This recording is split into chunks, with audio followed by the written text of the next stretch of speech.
வணக்கம் நண்பர்களே, நீங்கள் பார்த்துட்டு இருக்கிற மோக்க ரிவ்யூனா அவங்க மிஸ்டர் ஃபேஸ் டைரக்டர் என் ராஜசேகரோட இயக்கத்தில் சித்தார்த் நடித்து ரொமான்டிக் காமெடி படமாக வெளியே வந்திருக்கிற படம் தான் மிஸ் யூ. கண்டிப்பாக இது ஒரு லேட் ரிவ்யூ தான். பட் எனக்கு உடம்பு சரியில்லாதனால கொஞ்சம் லேட்டாக தான் ரிவ்யூ பண்ணுறேன். டெக்னிக்கலி நான் இந்த படத்தை 2 வாரத்துக்கு முன்னே பார்த்துட்டேன். பட் ரிவ்யூ மட்டும் இப்போ அப்லோட் பண்ணுறேன். ஸோ இந்த படம் யாராவது பார்க்கலன்னா மறக்காமல் பாருங்கள். ஒரு ஒன் டைம் பார்க்கக்கூடிய ஒரு நல்ல படம் தான். ஸோ சேனலை சப்ஸ்கிரைப் சப்ஸ்கிரைப் பண்ணிக்கோங்க. இந்த வீடியோக்கு லைக் பண்ணி சப்போர்ட் பண்ணி வீடியோவை கடைசி வரைக்கும் பாருங்கள். ஸோ டைம் வேஸ்ட் பண்ண வீடியோ ஆரம்பிச்சிடலாம். ஸோ ஆரம்பிக்கலாமா? ஸோ இந்த படத்தோட பாசிட்டிவ் பொறுத்த வரைக்கும் கண்டிப்பாக இந்த படத்தில் நடித்த எல்லா கேரக்டருமே நல்லா நடிச்சிருக்காங்க. முக்கியமாக சித்தார்த்தை சொல்லியே ஆகணும். இந்த மனுஷனுக்கு வயசு 30, 38, 39 வயசு ஆச்சுங்கிறாங்க. பட் ஸ்க்ரீனில் பார்த்தா அப்படி தெரியவே இல்லை. இன்னமும் நல்லா யங்காக பாடி நல்லாவே மெயின்டைன் பண்ணுறாரு. அவரோட அப்பீரியன்ஸே ரொம்ப நல்லா இருக்குது. இன்றைக்கும் அவர் ஒரு காலேஜ் ஸ்டூடெண்ட்னு சொன்னால் நம்புற அளவுக்கு அவருடைய தோற்றங்கள் வந்து ரொம்பவே நல்லாயிருக்கு. இந்த படத்தில் அவரோட பெர்ஃபார்மன்ஸுங்கிறது ரொம்ப ஒரு ப்ளஸ் பாயிண்ட் தான். எல்லா இடத்துலையுமே பக்காவாக நடிச்சிருக்காரு. கிட்டத்தட்ட சித்ரா அரவிந்தனோட கேரக்டரை அப்படியே வெளியே வந்துட்டு போவோம். ஆனால் வந்து அது அப்படி இல்லை.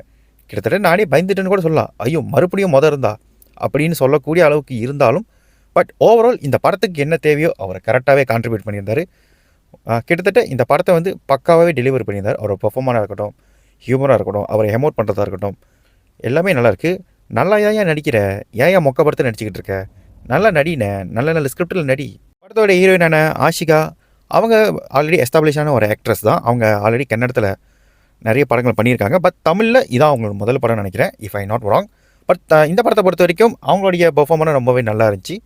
முக்கியம் நிறைய எமோஷனல் சீனில் நல்லாவே எமோட் பண்ணி பக்காவாகவே அதை டெலிவர் பண்ணியிருந்தாங்க. நிறைய சீனில் வந்து பார்த்திங்கன்னா நல்லாவே நடிச்சிருந்தாங்க. சித்தார்த்துக்கு ஈக்குவலாகவே அவங்களோட பெர்ஃபார்மன்ஸ் இருந்தது ரொம்பவே நல்லா இருந்துச்சு. முக்கியமான ரோலும் கூட படத்துக்கு ஹீரோயின் சென்ட்ரிக் மூவியாக எடுத்து நடிச்சதுங்கிறது ஒரு நல்ல லான்ச்னு சொல்லலாம் தமிழுக்கு. இதை தாண்டி படத்தில் கருணாகரன், பாலசரவணன், லுலுசபா மாறன்னு சொல்லிட்டு இவங்களாம் நல்லா ஹியூமருக்கு நல்லா உதவி இருக்காங்க.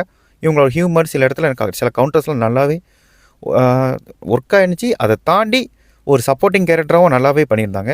அண்ட் சப்போர்ட்டிங் கேரக்டர் சொல்லும்போது லைக் ஜெயபிரகாஷ், பொன்வனன் மாதிரி கேரக்டர்லாம் வந்து பார்த்திங்கன்னா ரொம்பவே நல்லா இருந்துச்சு. இந்த படத்துக்கு ஒரு நல்ல ஒரு ஃப்ளேவர் எடுத்து கொடுத்துருந்தாங்க. அவங்கள பெர்ஃபார்மன்ஸ்லாம் இந்த கேரக்டரை வந்து நல்லாவே சூப்பராகவே எலிவேட் பண்ணிச்சுன்னு சொல்லலாம். ஸோ பெர்ஃபார்மனை பொறுத்த வரைக்கும் இந்த படத்தில் எந்த ஒரு குறையும் சொல்ல முடியாது. எல்லாருமே நல்லா நடிச்சிருந்தாங்க. செம்மையாகவே இந்த படத்தை கேரி பண்ணி கொண்டு போயிருந்தாங்க. படத்தோட ஸ்டோரி அண்ட் ஸ்க்ரீன் ப்ளே பொறுத்த வரைக்கும் பார்த்தீங்கன்னா ஸ்டோரி வந்து பார்த்திங்கன்னா ஆல்ரெடி ஒரு பரிச்சயமான ஒரு ஸ்டோரி தான்.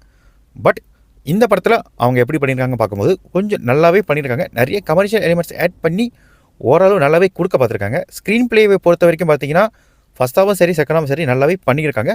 முக்கியமாக ஃபஸ்ட் ஹாஃபுங்கிறது நல்லாவே ரொம்ப டீசெண்டாக ரொம்ப கொஞ்சம் ஃபாஸ்ட்டாகவே போன மாதிரி இருந்துச்சு. பட் செகண்ட் ஹாஃபுங்கிறது சில இடங்களில் சில ஸ்லோனஸ் இருக்க தான் செய்யுது. பட் எந்தோடத்தையுமே அதில் படத்துக்கு ட்ராபேக்காக அமையலை.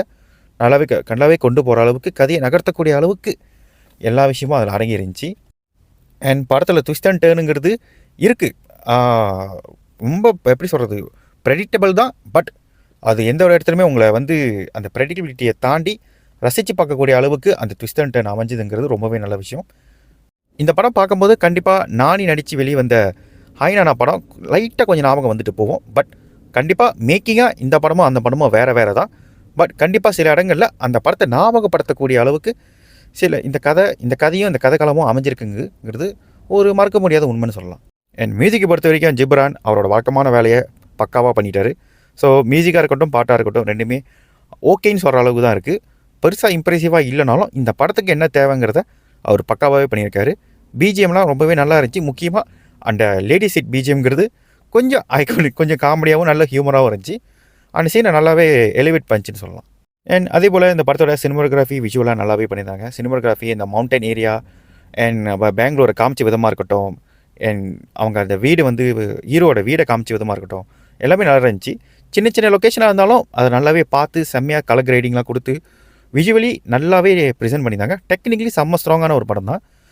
டெக்னிக்கல் டீம் பொறுத்த வரைக்கும் இந்த படத்தில் வந்து எந்த ஒரு குறையும் சொல்ல முடியாது. அதெல்லாம் பக்காவாகவே பண்ணியிருந்தாங்க. முக்கியமாக அவங்க ஆக்சிடென்ட் சீன் ஒன்று இருக்கும். பட் அந்த ஆக்சிடென்ட் சீன் நல்லாவே பண்ணியிருந்தாங்க சொல்லலாம். பார்க்க போனால் இந்த படத்தில் ஏகப்பட்ட கண்டினியூட்டி டீட்டெயில்ஸ் இருக்குது. பட் அதுக்கான அந்த கண்டினியூட்டிக்கான சீனுங்கிறத பக்காவாக விஷுவலாக அவங்க கன்வே பண்ணது ரொம்பவே நல்லா இருந்துச்சு. நல்ல எஃபர்ட் போட்டிருக்காங்க. நல்ல எஃபர்ட் போட்டு இந்த படத்தை வந்து மேக் பண்ணியிருக்காங்க. இந்த படத்தோட எடிட்டருக்கும் ஒரு மிகப்பெரிய பங்கு இருக்குது. கண்டிப்பாக அவருக்கு ஒரு கிரெடிட் கொடுத்தே ஆகணும். இந்த படத்தில் கிட்டத்தட்ட 10 நிமிஷம் பார்த்து சத்தியமாக பயந்துட்டேன். ஐயோ ஒரு கிரிஞ்சு படத்துக்குள்ளே மாட்டிக்கிட்டோமோன்னு. பட் படம் அப்படி இல்லைங்கிறத நிமிஷம் நிமிஷம் ப்ரூவ் பண்ணது கண்டிப்பாக எடிட்டரோட வேலை தான். பிகாஸ் இந்த படத்தில் ஏகப்பட்ட கண்டினியூட்டி, இன்டர்லிங்க் நிறைய விஷயத்த வந்து பார்த்திங்கன்னா ஃபஸ்ட் ஹாஃபுக்கும் செகண்ட் ஹாஃபுக்குமான அந்த கனெக்டிவிட்டிங்கிறத பக்காவாகவே செஞ்சுருந்தாங்க. கண்டிப்பாக இந்த படத்தோட எடிட்டருக்கு கிரெடிட் கொடுத்தே ஆகணும். பிகாஸ் இந்த படம் வந்து பார்த்திங்கன்னா நீங்கள் நினைக்கிற மாதிரியும் போகாது, அதே சமயத்தில் நீங்கள் நினச்ச மாதிரியும் போகாது. ரெண்டுத்துக்கும் நடுவில் அப்படியே மாட்டிக்கிட்டு முழிச்சிட்டு போகிற ஒரு படம் தான். பட் எந்த ஒரு இடத்துலையுமே சுவாரஸ்ய குறைவு இல்லாமல் முடிஞ்ச வரைக்கும் எங்கெங்கெல்லாம் டோன் டவுன் ஆகுதோ அங்கெல்லாம் நல்லாவே மெருகேற்றி கொடுத்துருந்தாங்க. ஸோ கண்டிப்பாக இந்த படத்தில் எடிட்டிங் ஒரு மிகப்பெரிய ரோல் ப்ளே பண்ணுது. என்ன தான் இந்த படத்தில் ஒரு சில குறைகள் இருந்தாலும் இந்த படத்தை ரசித்து பார்க்க வைக்கக்கூடிய அளவுக்கு நடிகர்களுடைய பெர்ஃபார்மன்ஸும் சரி, சினிமாட்டோகிராஃபி சரி, எல்லாமே கை கொடுத்து உதவி இருக்குது. ஏன் அப்படியே நெகட்டிவ்ஸ்கிட்ட போவோமே. ஸோ இந்த படத்தோட நெகட்டிவ் பொறுத்த வரைக்கும் நெகட்டிவ் சொல்கிறது இந்த படத்தை ப்ரெசென்ட் பண்ண அந்த வே தான். இப்போ ப்ரெசன்டேஷன் பொறுத்த வரைக்கும் பார்த்திங்கன்னா படத்தில் எல்லாமே நல்லா இருந்தாலும் இந்த படத்தை இவங்க ரொம்ப கமர்ஷியலாக அனுப்பிட்டாங்க. அது கொஞ்சம் குறைச்சிருக்கலாம்னு சொல்கிறேன். ஏன்னா இந்த மாதிரி ஒரு லவ் ஸ்டோரிக்கு ஒரு ரிலேஷன்ஷிப் பேசக்கூடிய ஒரு கதைக்குள்ளே வந்து பார்த்திங்கன்னா நிறைய எமோஷன் தேவைப்படுது. ஒரு நல்ல ஒரு ஃபீல் குட் கொடுக்கக்கூடிய படமாக இதை எடுத்திருந்தால் ரொம்பவே நல்லா இருந்திருக்கும். பட் நிறைய கமர்ஷியல் டெம்ப்ளேட் திணிச்சிட்டாங்க. எக்ஸாம்பிளாக சொல்லணுன்னா படத்தில் கண்டிப்பாக கம்பல்சரி 4 பாட்டு இருக்கணும்னு முடிவு பண்ணிட்டாங்க. அதே போல் 4 ஃபைட் இருக்கணும்னு முடிவு பண்ணிட்டாங்க. ஆக்சுவலி இதெல்லாம் வந்து பார்த்திங்கன்னா கம்ப்ளீட்டாக அவாய்ட் பண்ணியிருக்கலாம். இதெல்லாம் இல்லாமல் இந்த கதையை பியூட்டிஃபுல்லாக சொல்ல முடியும். அவ்வளோ அழகான ஒரு கதை தான். பட் மிஸ் பண்ணிட்டாங்க.